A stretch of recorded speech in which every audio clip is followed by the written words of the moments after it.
먼저 기적에 대해서 좀 이야기를 나눠보길 원합니다. 우리 성도님들 지금까지 살아오면서 기적을 경험하거나 또는 보신 적이 있으신지 모르겠습니다. 지난 우리 삶을 되돌아보면은 기적과 같은 일들은 그래도 좀 있었던 것 같은데, 그런데 그런 기적 같은 일이 아니라 말 그대로 기적을 경험해 보신 분이 계신지 모르겠어요. 제가 말씀드리는 지금 이 기적은 소위 자연의 법칙을 역행하고 과학적으로 이성적으로 설명할 수 없는 그런 기적을 의미합니다. 여쭤볼게요.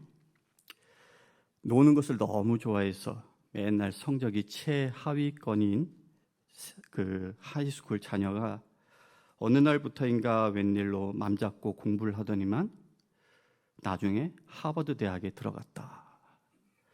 이걸 기적이라고 할 수 있을까요? 거의 없는 일이긴 하지만 자연의 법칙을 거스르는 기적이라고 할 수는 없을 거예요. 요즘 기후변화 등으로 예전에도 이런 적이 있었던가 싶을 정도로 많은 자연재난이 일어나고 있는데, 그로 인해서 수많은 사람들이 목숨을 잃고 있어요. 그런 재난 가운데 생존자를 찾아냈을 때 우리는 기적 같은 일이라고 표현하긴 하지만 그것도 역시 기적이라고 할 수는 없을 것 같습니다. 질문을 좀 바꿔서, 우리 성도님들은 기적을 경험하기를 원하시나요? 사실 신앙이 있고 없고를 떠나서 사람들은 살면서 한 번쯤은 기적을 경험하기를 원하는 것 같습니다. 10수년 전의 일인데, 제가 뉴욕 롱아일랜드에서 사역하고 있을 때 교회에서 집회를 가졌어요. 그때 강사로 모신 분이 어떤 분이냐면 어떤 특별한 은사, 능력을 갖고 있다라고 소문이 나가지고 목사님께서 이제 초청을 하셨는데, 어떤 거냐면 우리가 이제 충치 치료 같은 거 하면요, 그 아말감 같은 걸로 이렇게 치료한 부위를 떼우잖아요. 그런데 이 강사분이 집회를 인도할 때면 성령의 은총으로 이 아말감이 금리빨로 변한다라는 거예요. 그래서 담임 목사님이 그 강사를 초청하셨다. 속으로, 아니 말씀 좋은 분을 모시고 오시지 무슨 아말감을 금으로 바꾼다는 저런 분을 모시고 오나 싶었는데 이미 결정된 것이어서 그냥 그러고 넘어갔습니다. 대망의 집회 날이 되었어요. 집회 말미였던 것 같은데 강사분이 아말감 치료를 받은 사람들이 있으면 입 주위에 손을 갖다 대세요 그러는 거예요. 그 말을 듣는데 저도 모르게 웃음이 나면서 아니 이게 뭔가 싶더라고요. 주위에 성도님들 이렇게 보니까 손을 벌써 갖다 댄 분들도 있었고 저처럼 멀뚱멀뚱 그냥 앉아 계신 분도 있었습니다. 만일 성도님들이 그 자리에 계셨다면 어떻게 하셨겠어요? 갖다 대셨겠어요? 그냥 앉아 계셨겠어요? 장로님은 갖다 대신다고 하셨어요? 아니에요? 강사분이 보니까 안 되겠다 싶었는지 믿음 없이 행동하지 말고 빨리 손을 갖다 대라는 거예요. 너무나도 어처구니가 없는데 정말 순수한 믿음으로 순종하고 있는 성도님들에게 혹시 나의 모습이 걸림돌이 되지 않을까 싶어서 저도 마지못해 손을 갖다 댔습니다. 그리고 이제 통성기도를 시작하는데요. 저쪽에서 어느 분이 변할지어다 변할 줄 믿습니다 막 이러고 기도하는 거예요. 기도 시간 내내 미치겠더라고요. 이건 정말 말도 안 되는 짓이다. 아니 어떻게 저런 강사를 모시고 올 수 있을까라고 생각하면서 기도 시간이 끝나기만을 기다렸습니다. 드디어 기적을 확인할 시간이 되었습니다. 그런데 그때 강사분 말씀하시길, 지금 당장 변할 수도 있지만 각자의 믿음에 따라서 수일이 걸릴 수도 있으니 기도하기를 쉬지 말고 매일 집에 가서 거울로 확인하라고 했어요. 제가 속으로 그러면 그렇지. 저런 XX꾼 같으니라고. 그런데 웃긴 거는요, 이건 미친 짓이다 이랬던 제가 집 화장실 거울 앞에서 입 벌리고 변했는지 확인하고 있더라고요. 그리고 아무 변화 없는 것을 확인하고 나서는 정말 내가 바보다.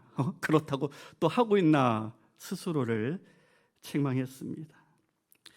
참고로 그날 집회에 참석한 성도님들 그 누구도 아말감이 금으로 변했다라고 보고하신 분은 없었습니다.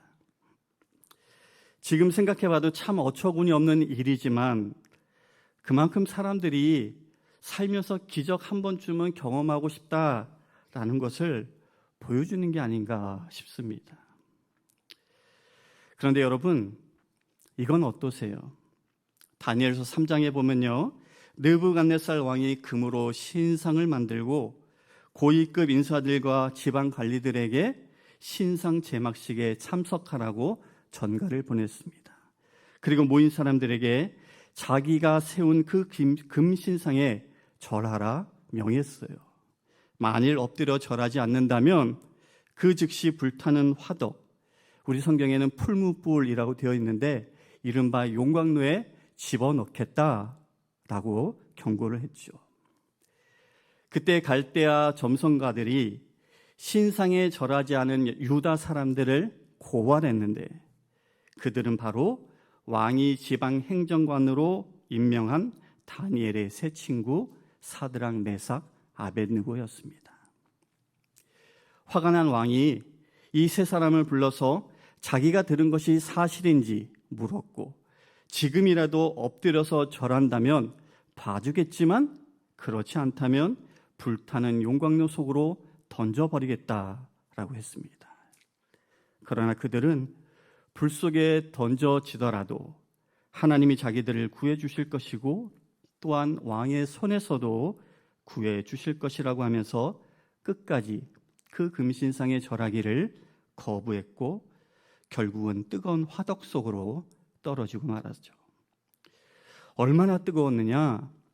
이 세 친구를 붙들고 있었던 사람들이, 왕의 사람들이 화덕의 불꽃에 타서 죽어버릴 정도로 뜨거운 화덕이었습니다. 그런데 세 사람은 죽지 않았을 뿐만 아니라 머리털 하나도 그을리지 않고 옷이라도 탔어야 했는데 옷 색깔도 변하지 않고 불에 탄 냄새도 없이 그렇게 아무런 상처 하나 없이 살아서 나왔습니다. 이런 걸 우리는 기적이라고 부르죠. 그런데 여러분, 이게 정말로 가능한 일이다라고 생각하시는지 모르겠어요. 방금 말씀드린 이 다니엘서의 기적과는 비교할 수 없겠지만 불 위를 걷는 사람들에 관한 이야기가 있습니다. 하나만 소개해드리면 피지 군도에 베카라는 작은 섬이 있는데 그곳에는 일부 원주민들이 불 위를 걷는 의식을 행한다고 해요. 이렇게 한다고 합니다. 폭 5에서 6m 내외의 큰 구덩이를 깊이 1에서 1.5m 정도로 파내고 통나무들을 그 구덩이 안에 쌓습니다. 그리고 그 속에 돌들을 집어넣은 다음에 통나무에 불을 지펴서 돌들이 뜨겁게 달궈졌다 싶으면 돌 위에다가 마른 잎을 뿌려본다고 해요. 그러면 불길이 확 하고 일어나는데 그렇게 돌이 제대로 달구어진 것을 확인하고 나면 원주민들이 그 구덩이 안으로 들어가서 돌 위를 걸어 다니다가 나오는데 상처 하나 생기지 않는다라고 해요. 이 피지 말고도 그 비슷한 의식이 세계 여러 곳에서도 행해지고 있는데 중요한 거는 이 의사들이 불 위를 걸은 그 사람들을 조사해 봤더니만 발바닥에 화상이 전혀 없었고 또 그 발바닥의 피부 감각이 어땠는가 정상인들과 비교해 보니 다를 바가 전혀 없었다라고 합니다. 어떻게 그 사람들이 화상도 입지 않고 그 뜨거운 돌 위를 걸어 다닐 수 있었는가에 대해선 지금도 과학이 설명하지 못하고 있다고 해요. 이렇게 이 세상에는 우리가 이해할 수 없는 많은 일들이 있어 왔고 지금도 어딘가에서는 일어나고 있을 텐데 오늘 성경 본문도 그런 기적 이야기 중에 하나입니다. 그런데 오늘 저는 죽은 나사로의 누이 동생 마르다가 예수님께서 행하시겠다라고 하는 그 기적에 대해서 어떻게 반응하고 있는지 그 모습을 들여다보면서 우리가 아는 것과 우리가 믿는 것에 대해서 말씀을 나누고 그리고 그것을 통해서 우리의 신앙을 다시 한번 점검해 보길 원합니다. 먼저 예수님과 마르다의 대화가 있기 이전의 내용을 좀 간단히 살펴보면은 나사로가 병이 들었습니다. 나사로는 마리아와 마르다라는 두 여동생이 있었는데 이 세 사람들은 언제부터인지 모르지만 예수님과 알고 있었고 그래서 예수님이 이들을 사랑한다라고 했어요. 그래서 이제 이 두 자매는 오빠 나사로가 병이 들자 예수님께 사람을 보내서 오빠의 소식을 전했습니다. 예수님이 소식을 들으면 곧바로 달려오실 것이다 라고 기대했던 것 같아요. 그런데 예수님은 소식을 듣고도 나사로가 살던 그 베다니로 떠나가지 않으시고 당시에 머물던 곳에서 이틀을 더 지내셨어요. 그렇게 이틀이 지나서 예수님이 이제 나사로를 보러 오셨는데 그때는 이미 나사로가 죽은 지 나흘이 되었던 때였습니다. 아무튼 예수님이 오신다라는 말을 들은 마르다가 예수님을 맞으러 나왔습니다. 그리고 예수님을 만나자마자 이렇게 말했습니다. 21절인데요. 우리 한번 같이 읽어보겠습니다. 마르다가 예수께 여짜오되 주께서 여기 계셨더라면 내 오라버니가 죽지 아니하였겠나이다. 여러분, 마르다의 이 말이 어떻게 들리세요? 우선 마르다의 이 말에는 주님이 소식을 듣고도 바로 오시지 않은 것에 대한 어떤 섭섭함 내지는 서운함 같은 게 담겨 있어 보이기도 합니다. 또한 오빠 나사로가 죽기 전에 주님이 여기 계셨다라면 치유의 능력으로 오빠의 병을 고쳐주는 그 기적을 일으킬 수 있었을 텐데 너무 늦어버렸습니다 라고 하는 아쉬움, 안타까움 그리고 슬픔이 배어있죠. 그런데 이 마르다의 말은 한편으로는 믿음이 있는 것 같아 보이기도 하고 또 한편으로는 그 정도까지는 아닌 것 같기도 합니다. 우선 믿음의 고백처럼 들리는 이유는 주님이 여기에 계셨더라면 내 오라버니가 죽지 아니하였을 것입니다 라는 이 말에 주님은 병자를 고치실 수 있는 능력을 갖고 계십니다 라는 고백이 담겨 있기 때문이죠. 하지만 마르다의 믿음이 제한적으로 보이는 까닭은 마르다가 믿고 고백한 그 예수님의 치유의 능력이 역사하려면 나사로가 죽기 전이라는 상황과 그리고 다른 곳이 아니라 여기에라는 이 장소가 일종의 필요 조건이었기 때문입니다. 더 나아가서 예수님이 병은 고쳐주실 수 있을지 몰라도 죽은 사람을 살릴 수 있을 거다라는 것은 마르다가 꿈도 꾸지 못하고 있는 거예요. 그런데 이어서 마르다가 말한 내용이 독자들에게 약간의 혼란을 줍니다. 22절인데요. 이것도 한번 같이 읽겠습니다. 시작. 그러나 나는 이제라도 주께서 무엇이든지 하나님께 구하시는 것을 하나님이 주실 줄을 아나이다. 마치 예수님이 지금이라도 하나님께 기도하면 죽은 오라버니가 살아날 것입니다 라고 하는, 그래서 나는 아직 희망을 버리지 않았습니다 라고 하는 것처럼 들려지죠. 하지만 사실은 그렇지 않습니다. 마르다는 여기서요, 무엇이든지 이루어 주시는 전능하신 하나님을 고백하지만 여전히 오빠의 육체적인 부활은 지금 이 세상에서 일어날 일로 생각하지 않고 있는 거예요. 어째서 그러냐? 23절에 예수님이 이렇게 말씀하셨어요. 내 오라비가 다시 살아나리라. 그러자 마르다가 24절에 답하기를 마지막 날 부활 때에는 다시 살아날 줄을 내가 아나이다. 이 말씀을요, 앞뒤 문맥 고려하지 않고 따로 떼어서 보면은 부활에 대한 확고한 믿음을 고백하고 있는 것처럼 보여져요. 하지만 마르다는 내 오라비가 살아나리라 라는 예수님의 말씀을 마르다, 소망을 잃지 마. 훗날 부활 때에 내 오라비가 다시 살아나서 천국에서 다시 만나게 될 거야 라는 일종의 조문 인사, 위로의 말씀으로만 들었던 것이죠. 만일 내 오라비가 다시 살아나리라 라는 이 말씀을 마르다가 정말로 제대로 알아듣고 믿었더라면 아멘, 믿습니다.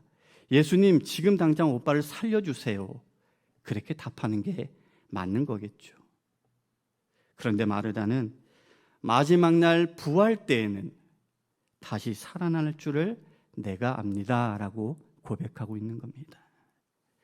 즉 마르다가 알고 고백하는 그 부활은 마지막 날 먼 미래에 일어나는 사건이지 지금 일어날 수 있는 일이 아니었던 겁니다.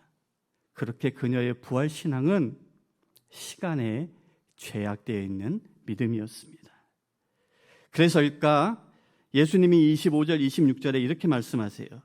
예수께서 이르시되 나는 부활이요 생명이니 나를 믿는 사람은 죽어도 살겠고 무릇 살아서 나를 믿는 자는 영원히 죽지 아니하리니 이것을 내가 믿느냐라고 하셨을 때 마르다가 27절에 이르되 주여 그러하여다.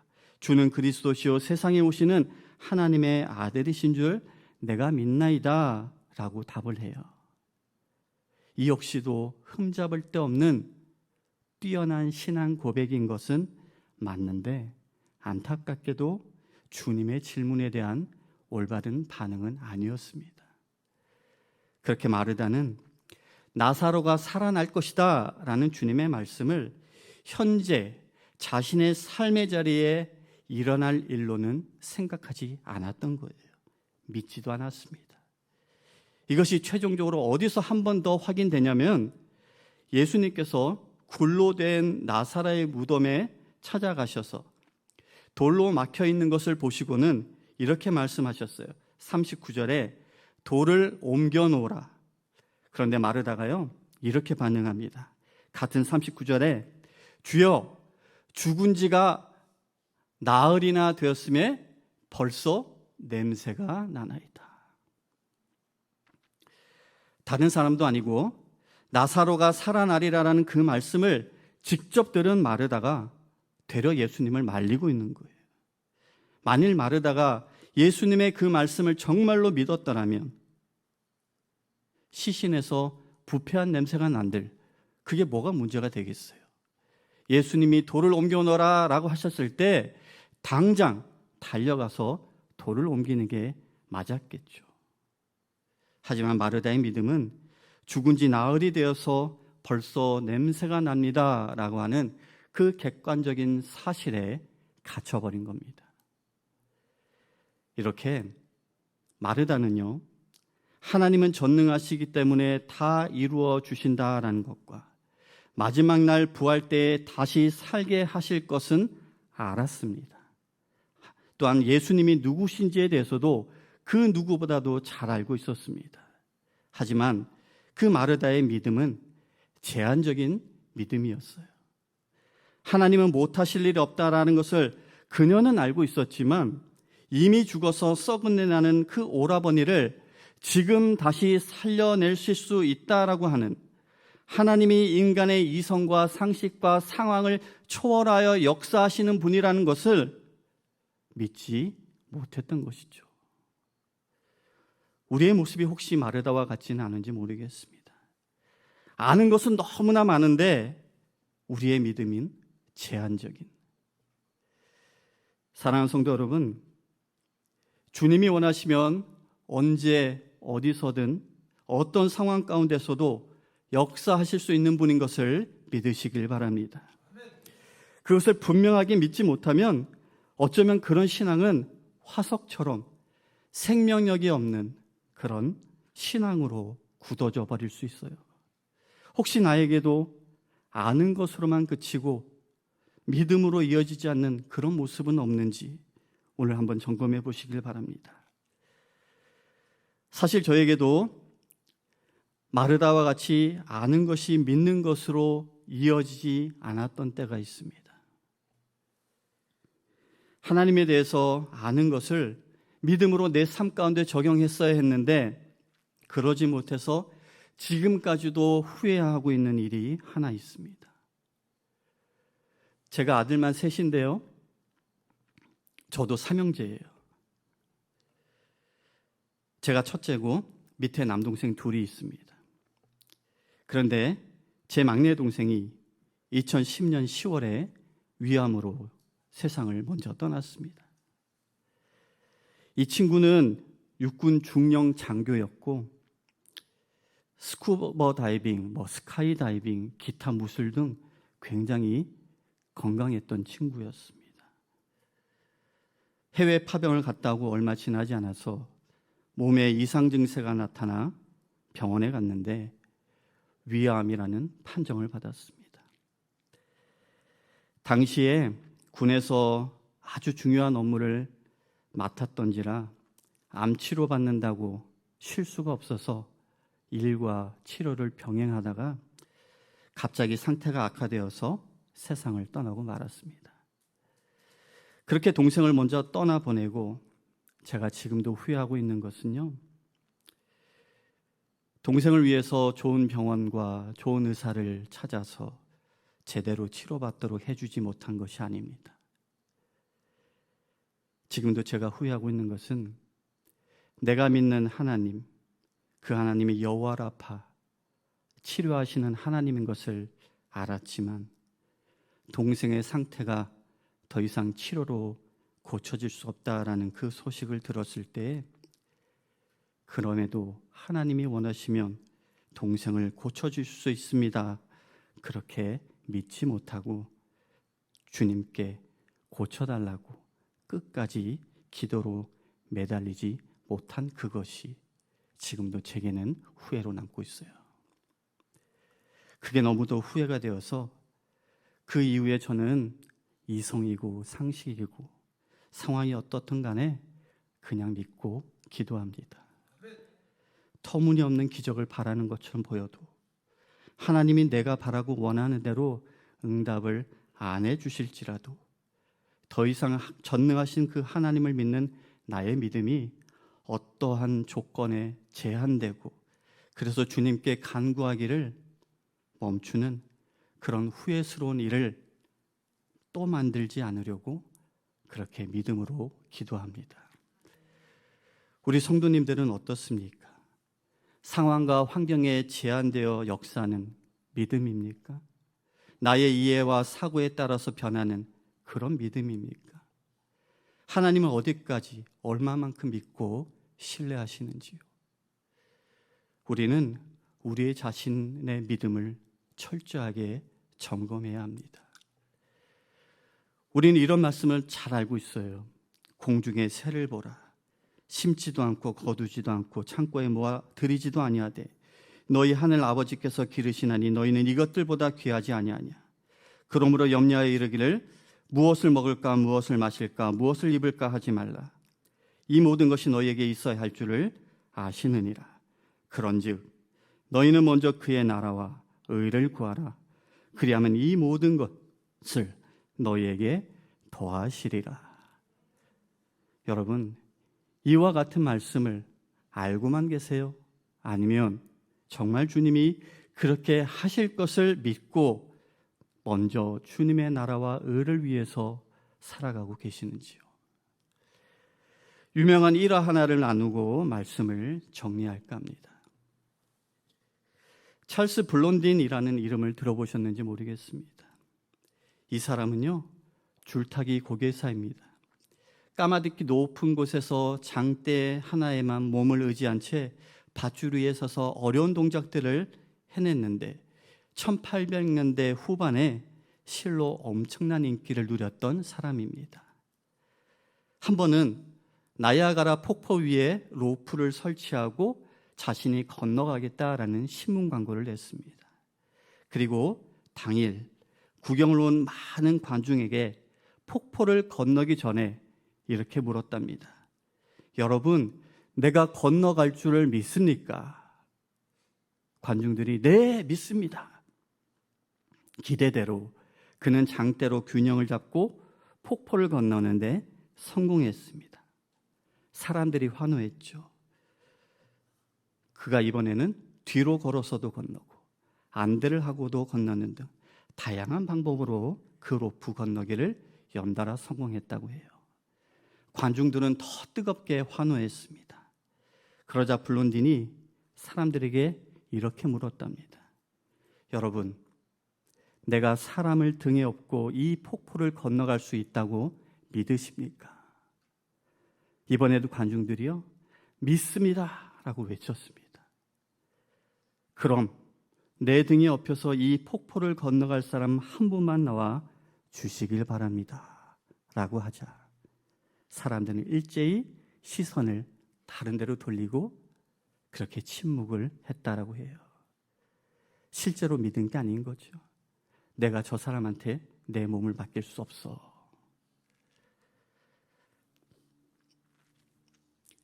아무도 지원자가 없자 이 블론딘이요, 그 관중에서 한 사람을 지목합니다. 그 사람이 해리 콜코단가 하는 사람인데 그 사람에게 당신은 나를 믿습니까? 라고 물었더니만 그 사람이 네, 저는 당신을 믿습니다. 내가 기꺼이 당신 등에 업히겠습니다 라고 하고 나와서 실제로 이 블론딘 등에 업혀서 건너갔다라고 해요. 사랑하는 성도 여러분, 이 고교사의 등에 업혀서 폭포를 건너간 그 해리 콜코다가 여러분의 모습입니까? 아니면 한 분만 나와주세요 라고 했을 때에 애써 시선을 돌리고 침묵했던 그 사람들이 우리 성도님들의 모습입니까?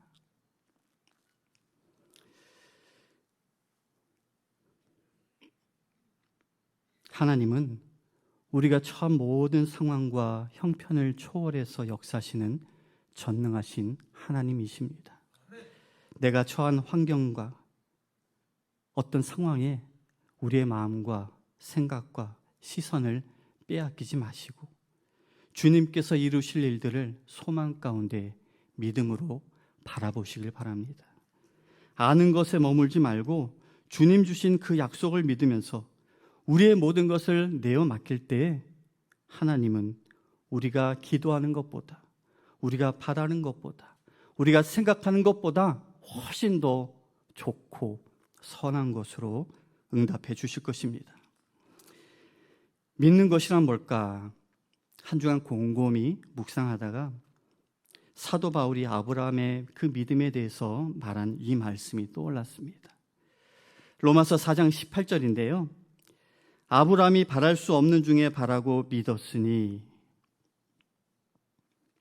바랄 수 없는 중에 바라고 믿을 수 없는 중에 믿는 그 믿음이 하나님이 우리에게 기대하시는 믿음이지 싶습니다.